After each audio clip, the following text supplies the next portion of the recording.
Nearly 27 million people watched President Biden's first address to a joint session of Congress last month. His remarks brought out emotions on both sides of the political aisle.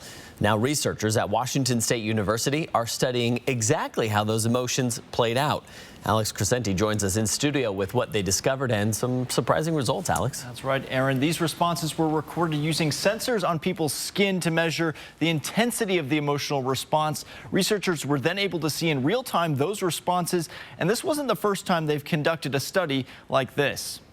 The participants were grouped between Biden supporters and Trump supporters, specifically to strengthen the study. Dr. Paul Bowles from the Murrow College at WSU conducted similar research back in October during the final presidential debate. This time around, their work went deeper. We conducted some follow-up qualitative interviews to probe those responses a bit more in depth and get some context for some of the things that we saw in the emotional intensity data. The data suggested Trump supporters responded a lot more strongly across the entirety of the speech than Biden supporters did.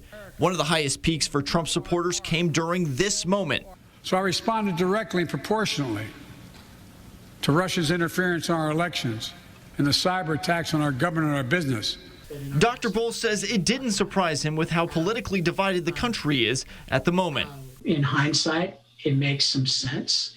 It tells me that from an emotional perspective, we still have a lot of healing to do. While the Trump supporters' responses were strong the entire speech, Biden supporters did not show the same levels. It was clear that from an emotional perspective, I hate to use the word flat or bland, but President Biden was kind of flat and bland with his supporters. While incredibly divided, there was a common theme discovered during the follow-up interviews that emotional responses could not tell. The first question we asked in our interviews was just an open-ended question. What do you remember from the speech? People didn't walk away from that speech remembering much of anything. Dr. Bowles tells me that detail could be important down the road in 2024 because he did not view Biden's speech as very impactful, and successful presidential candidates know how to emotionally resonate with their voters. Reporting in studio tonight, Alex Crescenti, 4 News Now.